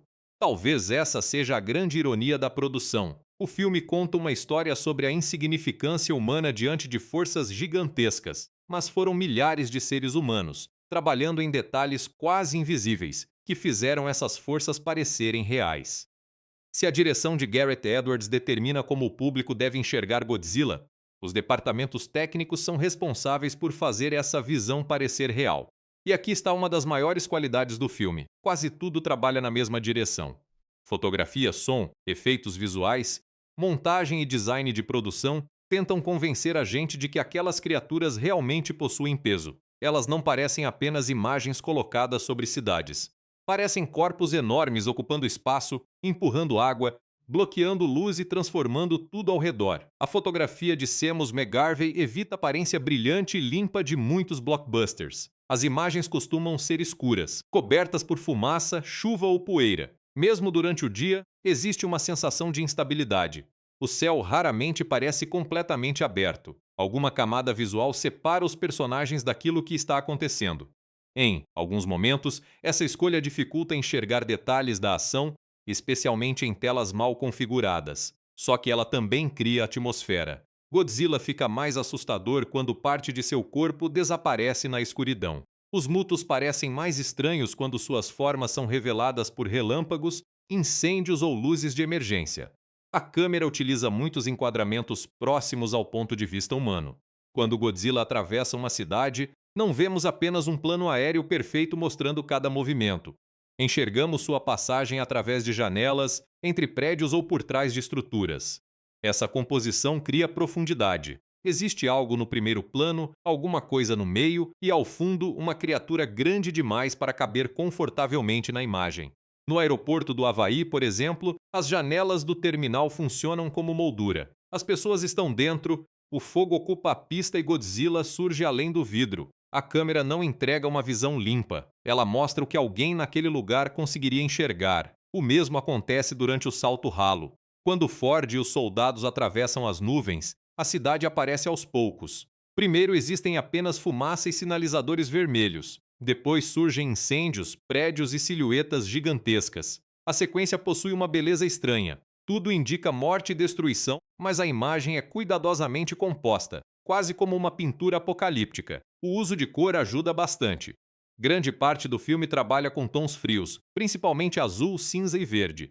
Quando o vermelho aparece, costuma indicar perigo, alarmes, fogo, explosões e os rastros deixados pelos soldados durante a descida. O azul do sopro atômico tem um efeito diferente. Até aquele momento, a batalha final está dominada por sombras e luzes alaranjadas. Quando as placas dorsais começam a brilhar, uma nova cor invade o quadro. O espectador entende que algo especial está prestes a acontecer antes mesmo de Godzilla abrir a boca. Essa preparação visual faz o primeiro disparo parecer uma revelação. O design de produção também merece muita atenção. Cada espaço possui uma identidade própria, mas todos parecem pertencer ao mesmo universo. A casa abandonada da família Brody transmite perda. Objetos continuam no lugar, como se a vida tivesse sido interrompida de repente. A zona de quarentena mistura construções humanas com vegetação, mostrando a natureza retomando o espaço. A usina transformada pela Monarch possui passarelas, cabos, luzes industriais e equipamentos posicionados ao redor de um casulo gigantesco. Nada ali parece acolhedor. É um laboratório construído dentro de uma ferida antiga. O ninho dos Mutos em São Francisco segue outra lógica. A criatura transforma o centro da cidade numa incubadora. Cabos, destroços e estruturas destruídas cercam os ovos, criando um ambiente que mistura a arquitetura humana com matéria orgânica. A ogiva nuclear fica no centro como fonte de energia. É uma imagem perfeita para a mensagem do filme. A tecnologia criada pelos humanos é reaproveitada por uma espécie que não reconhece nossas intenções. Os efeitos visuais precisam unir todos esses cenários às criaturas digitais. Godzilla possui detalhes suficientes para parecer real, mas não tantos a ponto de perder sua silhueta clássica. As placas dorsais continuam sendo reconhecíveis de longe. A cabeça é pequena em relação ao corpo. O pescoço é grosso, os braços são curtos e as pernas sustentam uma massa absurda. A textura da pele lembra rocha, cicatriz e couro envelhecido. Quando a luz passa por ela, não vemos uma superfície lisa. Existem irregularidades, sombras pequenas e marcas que sugerem uma vida extremamente longa. O rosto é especialmente importante. Godzilla não fala, então os animadores precisam transmitir intenção por meio dos olhos, da posição da cabeça e da maneira como ele abre a boca. Durante as lutas, ele demonstra irritação, esforços e exaustão. Naquele breve instante em que olha para Ford, o movimento é lento. Não existe uma expressão humana demais, mas também não parece um animal completamente vazio. A criatura percebe o ambiente. Os Mutos possuem animação mais rápida e agressiva. O macho usa asas e membros pontiagudos para atacar de vários ângulos. A fêmea se movimenta com mais peso, usando o corpo enorme como força principal. Essa diferença permite que os dois lutem de maneiras complementares. Godzilla não enfrenta apenas dois inimigos iguais. Ele precisa responder a velocidades, tamanhos e estratégias diferentes. A simulação de destruição ajuda a comunicar o impacto de cada golpe. Quando uma criatura atravessa um edifício, pedaços não desaparecem simplesmente numa nuvem digital. Partes da estrutura cedem, vidros explodem, poeira se espalha e objetos menores são lançados. Nem sempre o resultado é perfeito, mas a maioria das cenas mantém uma boa relação entre o movimento do monstro e a reação do espaço. A água possui função semelhante.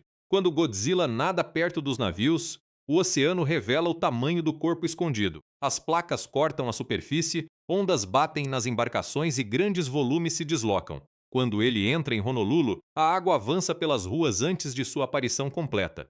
A criatura é anunciada pelo ambiente. E aí chegamos ao som. Talvez nenhum elemento seja tão importante para a presença de Godzilla quanto o áudio. Os passos possuem frequências graves que fazem a criatura ser sentida antes de ser vista. Estruturas metálicas rangem, objetos vibram e o ambiente parece responder ao peso. Quando ele se aproxima, a trilha e os ruídos da cidade muitas vezes diminuem para abrir espaço. Então vem o rugido. A nova versão precisava preservar o caráter do som clássico sem parecer uma gravação simplesmente reaproveitada. O resultado mantém aquele início agressivo e metálico, seguido por uma queda prolongada que parece atravessar o ambiente.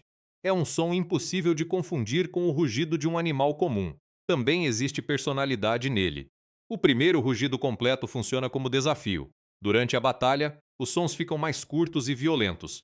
No final, quando Godzilla retorna ao oceano, o rugido soa quase como uma declaração de vitória. Os Mutos possuem identidade sonora própria. Seus chamados misturam ruídos animais, vibrações graves e elementos que lembram interferência eletrônica. Isso combina com a capacidade de emitir pulsos eletromagnéticos. Sempre que um Muto aparece, a tecnologia ao redor falha. Luzes apagam, motores param e telas perdem sinal. O silêncio repentino se torna parte da ameaça. A montagem utiliza essas quedas de energia para criar suspense. Uma cena começa com atividade normal. Depois, algum equipamento apresenta defeito. O público aprende rapidamente que isso significa proximidade. Antes que a criatura apareça, o mundo moderno deixa de funcionar. A trilha de Alexandre Desplat evita transformar Godzilla num herói tradicional. Não existe um tema leve ou triunfante acompanhando todas as suas entradas. A música utiliza metais pesados, cordas tensas e muita percussão. Em certos momentos parece uma marcha. Em outros, assume um tom de cerimônia ou luto. Durante a abertura, a trilha ajuda a criar mistério histórico. Na usina, acompanha a tensão de Joe e Sandra. Quando os monstros surgem, amplia a sensação de escala sem competir com os efeitos sonoros. O melhor uso da música talvez esteja no salto ralo. As vozes e os acordes lentos fazem a descida parecer menos uma cena de ação e mais uma entrada num território proibido. Os soldados carregam armas, equipamentos e treinamento, mas a trilha deixa claro que nada disso os coloca no controle. A montagem de Bob Duxey também segue a lógica de revelação gradual. Planos são interrompidos antes de mostrar tudo. Reações humanas aparecem antes das criaturas. Notícias na televisão resumem destruições que outro filme talvez exibisse durante vários minutos. Essa escolha preserva ritmo em alguns trechos e provoca frustração em outros. O corte do confronto no aeroporto para Sam assistindo à televisão é o exemplo mais famoso. Tecnicamente, a transição é inteligente. O rugido continua, e o movimento da luta encontra continuidade na tela. Emocionalmente, porém, parte do público sente que perdeu a recompensa prometida pela cena. Na batalha final, a montagem muda de postura. Ainda existem interrupções para acompanhar Ford e a bomba, mas os monstros recebem planos mais longos. Conseguimos entender posições, ataques e mudanças de vantagem. Isso é essencial. Uma luta pode ter efeitos espetaculares e ainda assim ser confusa quando a câmera corta rápido demais. Aqui, mesmo com fumaça e escuridão, sabemos onde cada criatura está e o que tenta fazer. O filme também utiliza o silêncio de maneira eficiente. Pouco antes do sopro atômico, os sons diminuem. O brilho percorre as placas dorsais e cria uma expectativa quase física. Quando a energia é liberada, música, rugido e impacto se unem. É uma recompensa preparada por imagem e som ao mesmo tempo. Nenhum departamento técnico trabalha sozinho. A fotografia esconde parte de Godzilla, os efeitos revelam seu movimento, o som anuncia seu peso e a montagem escolhe quanto tempo teremos para observá-lo. Quando tudo funciona junto, o resultado não parece uma demonstração tecnológica. Parece um encontro. E essa talvez seja a maior conquista técnica de Godzilla. O filme usa computadores, cenários, música e milhares de camadas sonoras para provocar uma reação extremamente simples e humana. Olhar para aquela criatura e pensar, por alguns segundos, que ela realmente está ali. Depois de entender como Godzilla foi construído visualmente, fica ainda mais divertido observar os detalhes escondidos no filme. Alguns são homenagens diretas à história do personagem. Outros surgiram de decisões técnicas, limitações de produção ou ideias que quase seguiram caminhos completamente diferentes. Uma das referências mais importantes aparece no próprio nome de Ishiro Serizawa. Ishiro homenageia Ishiro Honda, diretor do Godzilla original de 1954 e responsável por vários filmes clássicos da Toho. Já Serizawa vem do Dr. Daisuke Serizawa, cientista central daquela primeira história. Os dois personagens são diferentes. No filme de 1954, Serizawa cria o Destruidor de Oxigênio, arma capaz de matar Godzilla, mas perigosa demais para permanecer nas mãos da humanidade. Na versão de 2014, Ishiro Serizawa segue na direção contrária. Ele tenta convencer os militares de que utilizar uma bomba ainda maior não resolverá o problema. A homenagem, portanto, não está apenas no nome. Os dois Serizawas carregam o peso moral da ciência e das armas de destruição em massa, mas respondem a esse peso de maneiras opostas. O relógio de bolso mostrado por Ken Watanabe também possui um significado enorme. Ele pertenceu ao pai de Serizawa e parou exatamente às 8 horas e 15 minutos, horário da explosão da bomba atômica em Hiroshima. A câmera não permanece muito tempo sobre o objeto, mas ele resume toda a posição do personagem. Quando Serizawa pede que os militares não usem outra arma nuclear, não está falando apenas como pesquisador. Está falando como alguém cuja família foi marcada pelas consequências dessa tecnologia. Outra curiosidade está no nome dos Mutos. Dentro da história, a sigla significa algo próximo de organismo terrestre massivo não identificado. É uma classificação provisória usada para criaturas que ainda não foram plenamente compreendidas. O nome funciona quase como a expressão objeto voador não identificado. Ele não descreve uma espécie específica, descreve a ignorância de quem observa. Com o tempo, porém, Muto acabou sendo usado pelos fãs como nome das criaturas apresentadas no filme. O design delas passou por várias possibilidades antes de chegar à forma final. A equipe queria inimigos que parecessem diferentes dos adversários clássicos de Godzilla, mas que ainda pertencessem ao mesmo mundo biológico. Por isso, os Mutos misturam referências de insetos, morcegos, aves, répteis e animais com esqueletos externos. As pernas longas e pontiagudas criam uma silhueta fácil de reconhecer. Os olhos pequenos e as formas angulares fazem os monstros parecerem estranhos sem transformá-los em máquinas. Existe também uma diferença visual clara entre o macho e a fêmea. O macho é menor, possui asas e se movimenta rapidamente. A fêmea não voa, mas tem um corpo muito mais pesado e resistente. Essa divisão não serve apenas para facilitar a identificação. Ela determina a dinâmica da batalha final. O macho distrai Godzilla pelo ar, enquanto a fêmea utiliza força física. Separados, talvez não fossem capazes de derrotá-lo. Juntos, quase conseguem. O comportamento dos dois contém pequenos detalhes que podem passar despercebidos. Quando o macho encontra a fêmea, ele leva material radioativo como alimento. O momento parece uma forma de presente ou ritual de acasalamento. Pouco depois, a fêmea prepara o ninho ao redor da ogiva nuclear. Isso mostra que as criaturas não estão destruindo cidades por maldade.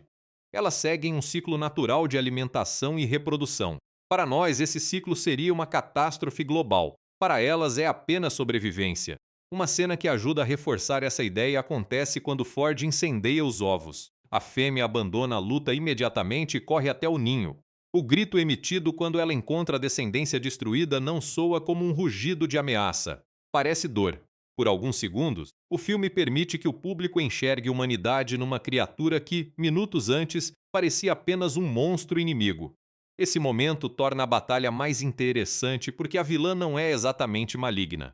Ela é incompatível com a nossa sobrevivência. Godzilla também recebeu uma série de detalhes pensados para conectá-lo às versões japonesas. A postura ereta, a cauda longa e as placas dorsais foram mantidas porque fazem parte da silhueta clássica. Os pés, porém, passaram por mudanças durante o desenvolvimento. Alguns conceitos iniciais possuíam formatos diferentes e mais próximos de certos animais reais. A equipe precisou encontrar um equilíbrio entre anatomia plausível e reconhecimento imediato. Os fãs precisavam olhar para a criatura e identificar Godzilla antes mesmo de ver seu rosto. A altura dessa versão também foi escolhida para colocá-lo numa escala adequada às cidades modernas. Ele precisava parecer maior do que muitas encarnações antigas, já que os prédios e as paisagens ao redor também haviam mudado. Mesmo assim, tamanho não era suficiente. Sem movimento, iluminação e comparação com objetos humanos, qualquer número seria abstrato. Por isso vemos Godzilla próximo de porta-aviões, pontes, aeroportos e arranha-céus. Cada elemento funciona como uma régua visual. O rugido passou por um processo igualmente cuidadoso. O som original de 1954 foi criado de uma maneira bastante incomum, usando uma luva coberta de resina sendo arrastada pelas cordas de um contrabaixo. Aquela gravação se tornou uma das assinaturas sonoras mais reconhecidas do cinema. Para 2014, simplesmente copiar o áudio antigo poderia deixá-lo pequeno diante da potência dos sistemas modernos. A equipe desenvolveu uma nova versão, preservando o ritmo e a identidade do rugido clássico. O resultado precisava soar familiar e, ao mesmo tempo, preencher uma sala de cinema inteira. Gareth Edwards queria que a criatura pudesse ser reconhecida mesmo por alguém que estivesse de olhos fechados. E funcionou. Antes da estreia, o rugido foi utilizado como uma das principais ferramentas de divulgação. A campanha entendeu que aquele som carregava tanta identidade quanto a silhueta do monstro. Outro detalhe interessante é a presença de Akira Takarada, ator que participou do filme original de 1954. Ele chegou a gravar uma breve aparição para a produção de 2014, interpretando um agente de imigração que recebia Ford no Japão.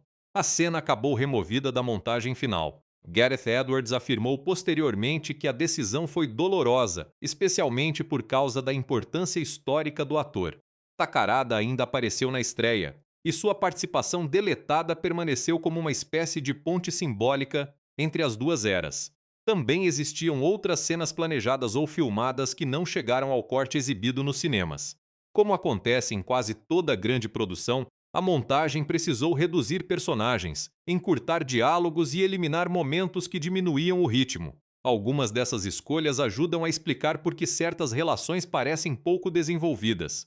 Ellie, por exemplo, poderia ter ganhado mais espaço caso a história permanecesse por mais tempo com os civis em São Francisco. Joe Brody também aparecia de maneira dominante na divulgação, ainda que sua participação terminasse cedo. Os trailers aproveitaram os melhores discursos de Bryan Cranston, principalmente aqueles em que ele exige que o governo revele a verdade, Isso levou muita gente a entrar no cinema acreditando que Joe acompanharia toda a investigação. Quando o personagem morreu, a surpresa não foi apenas narrativa. Parte do público sentiu que o marketing havia prometido outro protagonista. Existe ainda uma pequena brincadeira visual envolvendo o nome do diretor. Em uma das cenas, um cartaz exibe a palavra Gojira, acompanhada por elementos que podem ser interpretados como uma referência a Gareth Edwards. Não é algo destacado pela câmera, mas combina com a tradição de esconder nomes e homenagens em placas, documentos e objetos de cenário.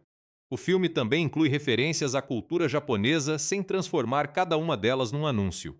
A montagem inicial, os registros nucleares e o respeito quase ritual demonstrado por Serizawa aproximam a produção americana das origens do personagem. Ao mesmo tempo, a narrativa deixa claro que aquela é uma nova continuidade. Não é sequência direta dos filmes clássicos. É uma reconstrução. Uma das curiosidades mais comentadas envolve a quantidade de tempo em que Godzilla aparece efetivamente na tela. Embora seja o personagem título, sua presença visual completa é relativamente limitada.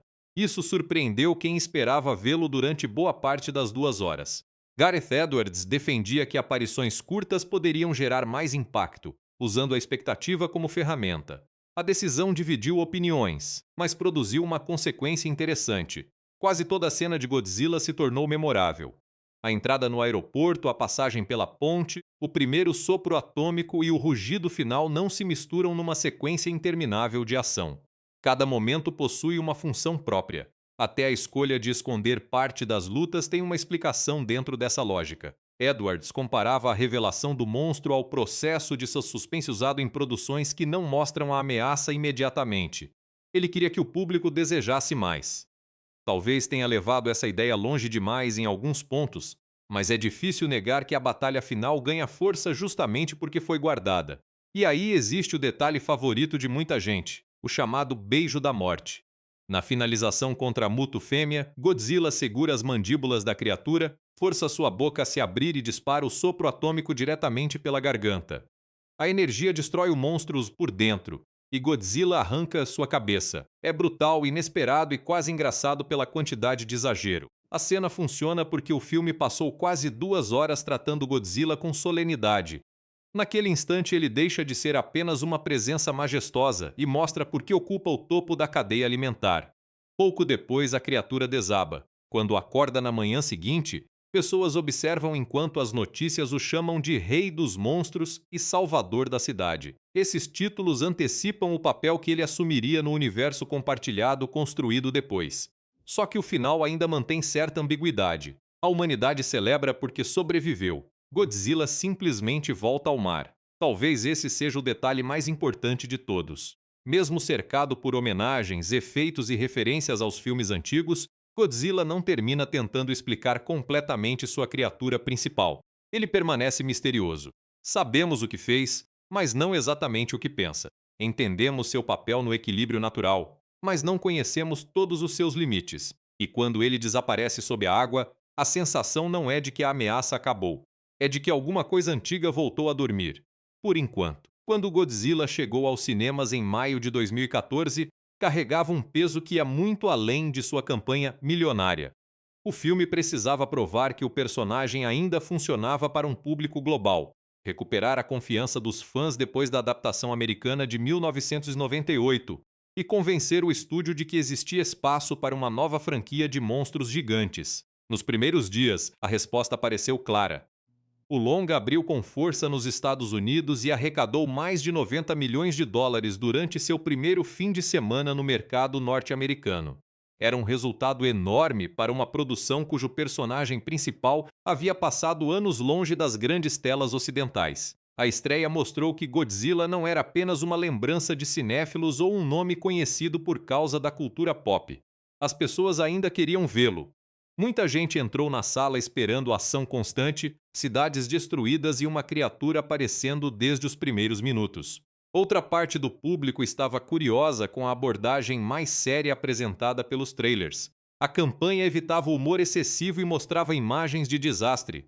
Militares descendo por um céu vermelho e Bryan Cranston gritando sobre uma verdade escondida.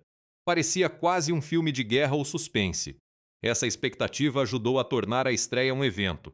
No mundo inteiro, a produção terminou sua passagem comercial com aproximadamente 529 milhões de dólares em bilheteria. Considerando um orçamento estimado em cerca de 160 milhões, o desempenho foi suficiente para justificar a continuidade da franquia. Não foi um fenômeno no nível dos maiores filmes de super-heróis da época, mas também não precisava ser. O principal objetivo era mostrar que uma nova versão de Godzilla poderia atrair um público grande e criar uma base para histórias futuras. Nesse sentido, o filme cumpriu sua missão. A recepção crítica foi positiva, mas longe de unânime. Muitos críticos elogiaram a direção de Gareth Edwards, a fotografia, o som e a maneira como a produção devolveu peso ao personagem. A palavra escala aparecia constantemente nas análises. Godzilla parecia enorme de uma forma que poucos monstros digitais conseguiam parecer. A câmera permanecia próxima dos humanos, os prédios escondiam partes de seu corpo e cada passo alterava o espaço ao redor. Também houve reconhecimento pela decisão de tratar o material com seriedade. O filme não fazia piadas com a existência da criatura. Não mostrava personagens olhando para Godzilla e soltando comentários irônicos para aliviar a tensão. Quando ele aparecia, as pessoas reagiam com medo, silêncio e espanto.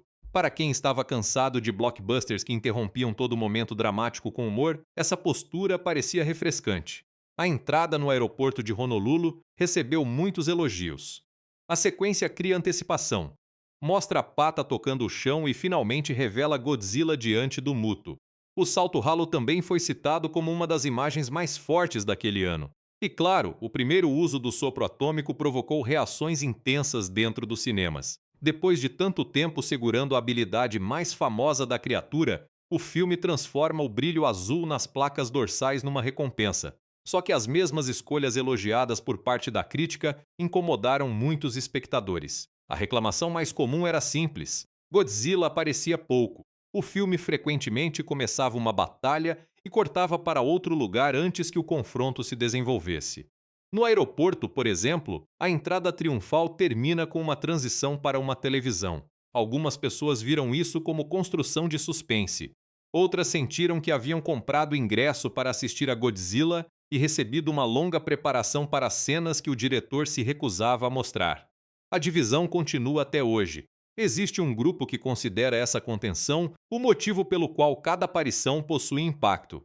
Outro prefere as sequências seguintes da franquia, nas quais os monstros recebem mais tempo de tela e as batalhas são mostradas com menos interrupções. Nenhuma das duas reações é absurda. O próprio filme cria essa tensão entre atmosfera e espetáculo. A crítica aos personagens humanos também foi forte.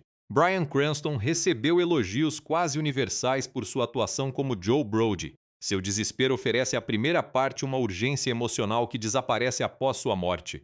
Muita gente questionou a decisão de retirar o personagem tão cedo, especialmente porque o marketing o apresentava como uma figura central. Aaron Taylor Johnson, por outro lado, foi visto como um protagonista funcional, porém pouco expressivo. Ford Brody permite acompanhar a catástrofe de vários ângulos, mas raramente demonstra uma personalidade tão intensa quanto a do pai. O público entende que ele deseja voltar para a esposa e o filho, só que a relação familiar não recebe desenvolvimento suficiente para tornar o reencontro final tão emocionante quanto poderia ser. Elizabeth Olsen também ganhou pouco material. Sua personagem passa boa parte da história esperando, trabalhando no hospital ou protegendo Sam. Para uma atriz capaz de transmitir tanto com pequenos gestos, Ellie poderia ter recebido escolhas mais difíceis e uma participação mais ativa. Essas críticas impediram que o filme fosse celebrado como uma obra-prima do gênero. Ele era tecnicamente impressionante e visualmente seguro, mas emocionalmente irregular. Mesmo assim, o impacto de Godzilla foi maior do que sua recepção imediata poderia sugerir. O longa abriu caminho para aquilo que mais tarde seria chamado de Monsterverse, a organização Monarch, apresentada inicialmente como um grupo secreto de cientistas, tornou-se o elemento que conectaria novas criaturas, eventos históricos e diferentes produções. Em 2017, Kong, a Ilha da Caveira, expandiu esse universo. Depois vieram Godzilla Dunes, Rei dos Monstros, Godzilla vs Kong, séries e outras histórias que aumentaram a mitologia. Nenhuma dessas produções existiria da mesma maneira sem o sucesso de 2014. O filme também ajudou a recuperar o prestígio internacional do personagem. Durante anos, a versão americana de 1998 dominou a imagem de Godzilla para parte do público ocidental. Embora aquela criatura tivesse seus defensores, ela se afastava bastante da forma, do comportamento e do simbolismo associados ao original. A produção de Gareth Edwards corrigiu essa percepção. Seu Godzilla era ereto, resistente, reconhecível e capaz de usar o sopro atômico. Mais importante, possuía presença. A Toho voltou a investir em novas interpretações no Japão. Poucos anos depois, Shin Godzilla apresentou uma versão totalmente diferente, ligada à burocracia, ao desastre e à ansiedade política japonesa. Não seria correto dizer que um filme existiu apenas por causa do outro, mas o período mostrou uma renovação geral do personagem. Godzilla estava novamente relevante em dois grandes mercados, assumindo formas distintas sem perder sua identidade. O longa de 2014 também influenciou a maneira como outros blockbusters representavam escala. A ideia de observar criaturas gigantes a partir do chão não era nova, mas Gareth Edwards aplicou com enorme consistência. Depois disso, muitos filmes passaram a utilizar mais obstáculos no enquadramento, reações humanas e revelações graduais para vender o tamanho de seres digitais. Alguns copiaram apenas a superfície da abordagem, colocavam fumaça, escuridão e câmeras tremendo sem compreender que a escala dependia da relação entre criatura e ambiente. Em Godzilla, um navio, uma ponte ou uma janela não está presente apenas como decoração. Esses elementos dizem ao público o tamanho daquilo que está passando. Com o tempo, até várias críticas ao filme começaram a ser reavaliadas. Quem retornou à produção depois de assistir às continuações encontrou uma experiência bem diferente. Os filmes seguintes entregaram mais monstros, cores, mitologia e batalhas prolongadas. Isso fez a contenção de 2014 parecer ainda mais particular. Ele não tenta competir com o exagero das sequências. Funciona quase como o primeiro contato de um mundo realista com algo impossível. Talvez por isso tenha envelhecido melhor para parte do público. A falta de ação constante, que parecia frustrante na estreia, passou a ser vista como uma escolha de identidade. O tom sombrio, a fotografia e o respeito pela criatura ainda diferenciam o longa dentro da própria franquia que ajudou a criar. Isso não apaga seus problemas. Joe Brody continua saindo cedo demais. Ford permanece pouco desenvolvido. Ele merecia mais espaço. Algumas batalhas ainda terminam exatamente quando ficam interessantes. Mas o filme realizou algo essencial. Ele fez as pessoas levarem Godzilla a sério novamente. Quando a criatura se levanta entre os prédios destruídos e caminha em direção ao oceano, não parece um personagem que acabou de ser testado por Hollywood. Parece um rei retomando seu lugar. O público poderia discutir o ritmo, os humanos e o tempo de tela. Sobre uma coisa, porém, quase todos concordavam: Godzilla estava de volta. Mais de uma década depois de seu lançamento, Godzilla, de 2014, continua ocupando uma posição curiosa dentro da história do personagem. Ele não é o filme mais cheio de monstros, não o mais rápido, também não é o mais emocional, e o mais estranho ou o mais politicamente incisivo entre todas as produções que carregam esse nome. Mesmo assim, existe algo nele que permanece difícil de reproduzir: a sensação de encontro. Gareth Edwards construiu o filme como se a humanidade estivesse vendo Godzilla pela primeira vez. Não importa que o público conheça a criatura há décadas, tenha assistido aos clássicos japoneses ou reconheça imediatamente as placas dorsais. Dentro daquele universo, cada aparição representa uma descoberta. Navios mudam de direção sem saber o que está passando por baixo deles. Cientistas observam sinais que desafiam tudo o que acreditavam conhecer.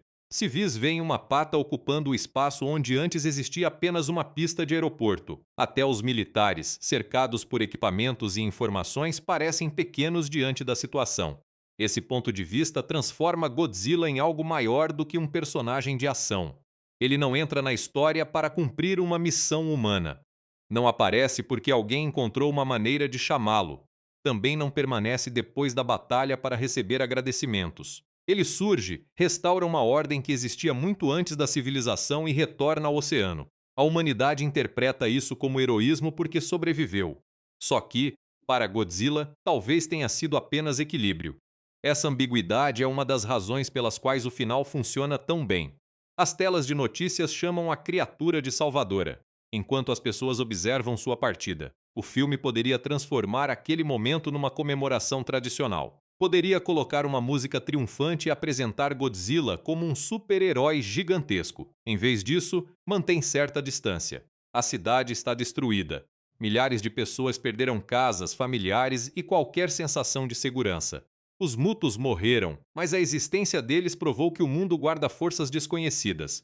Godzilla salvou o dia, porém sua presença também confirma que a humanidade nunca esteve completamente no controle. Essa ideia ficou ainda mais importante quando o filme passou a ser visto como o início de uma franquia. O Monsterverse cresceu, adicionou Kong, novas criaturas, civilizações antigas, tecnologias absurdas e batalhas cada vez maiores. As continuações assumiram um tom mais colorido e aventureiro. Os monstros ganharam mais tempo de tela, personalidades mais claras e relações quase míticas. Para parte do público, essa evolução corrigiu justamente aquilo que faltava em 2014. Finalmente era possível assistir a confrontos completos sem tantos cortes. Godzilla utilizava suas habilidades com frequência. O universo abraçava o exagero dos antigos filmes de kaiju. Só que essa mudança também tornou a primeira produção mais singular. Ela permanece como o capítulo em que tudo ainda parecia impossível. Antes de bases subterrâneas, mundos escondidos e guerras constantes entre titãs, existia uma família tentando atravessar uma crise que não compreendia. Existiam cientistas discutindo se Godzilla deveria ser atacado. Existiam soldados descendo entre nuvens, sem saber se chegariam vivos ao chão. O desconhecido ainda tinha peso. Talvez seja por isso que tantas pessoas voltaram a valorizar o filme com o passar do tempo. Na estreia, a contenção parecia uma provocação. O público esperava mais batalhas e recebia silêncio, preparação e aparições incompletas. Depois que as continuações ofereceram espetáculo em abundância, ficou mais fácil reconhecer o que Gareth Edwards tentava fazer. Ele não queria apenas mostrar Godzilla, queria fazer a chegada dele parecer importante. Isso não significa que todas as críticas desapareceram. A morte de Joe Brody ainda parece prematura. Bryan Cranston estabelece um conflito emocional forte demais para ser encerrado antes da metade. Ford continua sendo um protagonista eficiente, porém limitado por diálogos e decisões que raramente revelam algo inesperado sobre ele. Ele permanece presa a uma função pequena, mesmo tendo potencial para representar melhor o impacto civil da tragédia. O roteiro poderia ter encontrado um equilíbrio mais forte entre a paciência visual e a profundidade humana. Essas falhas impedem que o filme alcance completamente a grandeza sugerida por suas melhores cenas. Mas talvez também revelem uma verdade sobre produções desse tamanho. Um blockbuster não nasce de uma única visão trabalhando sem interferência. Ele precisa conciliar estúdio, franquia, orçamento, classificação indicativa, atores, marketing e expectativas internacionais. Godzilla precisava ser assustador, mas também permitir continuações. Precisava respeitar o Japão, porém funcionar como produção americana. Precisava oferecer um drama humano e, ao mesmo tempo, não deixar que os personagens diminuíssem a força dos monstros. O resultado carrega as marcas desse conflito. É irregular, mas possui identidade. E identidade vale muito. Existem filmes tecnicamente perfeitos que desaparecem da memória pouco depois da estreia. Godzilla não desapareceu. Suas imagens continuam reconhecíveis. O salto ralo ainda aparece em discussões sobre grandes cenas de blockbusters modernos. A entrada no aeroporto permanece como exemplo de revelação gradual. O brilho azul subindo pelas placas dorsais continua sendo uma das melhores preparações para o sopro atômico. Até quem não gosta do ritmo costuma lembrar desses momentos. O filme também teve importância histórica para o personagem. Depois da adaptação de 1998, existia desconfiança em relação a uma nova produção americana. A versão de 2014 provou que era possível modernizar Godzilla sem apagar sua silhueta, sua presença ou sua relação com a energia nuclear. Ele voltou a caminhar ereto. Voltou a possuir placas dorsais reconhecíveis. Voltou a usar o sopro atômico. Mais importante, voltou a parecer uma força que merecia respeito. Essa recuperação permitiu que o personagem alcançasse novos públicos. Muita gente conheceu Godzilla através desse filme e depois procurou as produções japonesas. Alguns chegaram aos clássicos da era Showa. Outros descobriram versões mais sombrias, experimentais ou políticas. Uma obra que apresenta um ícone para outra geração já possui um legado importante, mesmo quando não é sua interpretação definitiva. E talvez Godzilla nunca deva possuir uma interpretação definitiva. Essa flexibilidade sempre foi parte de sua sobrevivência. Ele pode representar a bomba atômica, a natureza, a guerra, a poluição, o medo tecnológico ou simplesmente a alegria de ver duas criaturas gigantescas destruindo uma cidade de mentira. Pode ser vilão, protetor, vítima ou rei. A versão de Gareth Edwards encontra espaço entre várias dessas possibilidades. Seu Godzilla é ameaçador, mas não cruel. Destrutivo, porém não maligno. Distante dos humanos, mas estranhamente nobre. Quando luta contra os mutos, não parece estar realizando um favor. Está cumprindo uma função. Esse detalhe impede que ele se transforme completamente num herói convencional. A humanidade pode respirar aliviada, mas nunca deve confundir alívio com domínio. No fundo, essa é a mensagem que atravessa o filme inteiro. Joe acredita que pode revelar a verdade e corrigir o passado. Os militares acreditam que podem resolver o problema com uma bomba. A Monarch acredita que pode estudar e acompanhar aquelas criaturas. Cada grupo possui conhecimento, recursos e boas intenções. Mesmo assim, todos descobrem que existem limites. A natureza não precisa da nossa permissão para agir. Ela não respeita fronteiras, protocolos ou estratégias. Quando uma força antiga desperta, o máximo que podemos fazer é tentar sobreviver às consequências. Godzilla representa essa força de maneira quase perfeita. Seu corpo parece uma montanha em movimento. O rugido atravessa cidades. A passagem pelo oceano altera o comportamento de frotas inteiras. E apesar de toda essa grandeza, existe cansaço nele. Durante a batalha final, Godzilla cai, respira com dificuldade e demonstra o peso dos golpes. Isso o impede de parecer invencível. Ele é poderoso, mas ainda faz parte da natureza. Precisa lutar, resistir e recuperar forças. Quando desperta entre as ruínas, o momento não transmite apenas vitória. Transmite sobrevivência. Ele olha ao redor, levanta o corpo ferido e segue em direção ao mar. Nenhum discurso seria capaz de melhorar aquela saída. O filme entende que algumas criaturas se tornam menores quando são explicadas demais. Por isso, deixa Godzilla partir em silêncio, cercado por pessoas que ainda tentam decidir o que acabaram de testemunhar. Foi um salvador? Uma ameaça? Um animal? Uma divindade? Talvez todas essas respostas estejam certas. Talvez nenhuma seja suficiente. Reassistir a Godzilla hoje significa aceitar seu ritmo e entender sua proposta.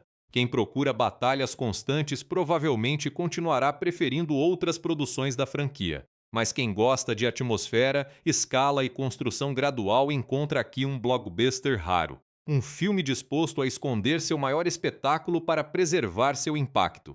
Ele tropeça quando precisa sustentar o drama humano, mas se torna extraordinário sempre que olha para o céu, para o oceano ou para uma cidade e pergunta como seria ver algo impossível ocupando aquele espaço. E quando Godzilla finalmente aparece, a resposta vem com todo o peso prometido, não como um animal criado para nossa diversão, não como uma arma esperando ordens, mas como uma lembrança. O planeta existia antes de nós. Forças antigas continuam escondidas sob sua superfície. E por mais avançada que a humanidade se considere, ainda pode chegar o dia em que tudo o que conseguiremos fazer será parar, olhar para cima e escutar. Porque, em algum lugar além da fumaça, o rei dos monstros ainda está rugindo.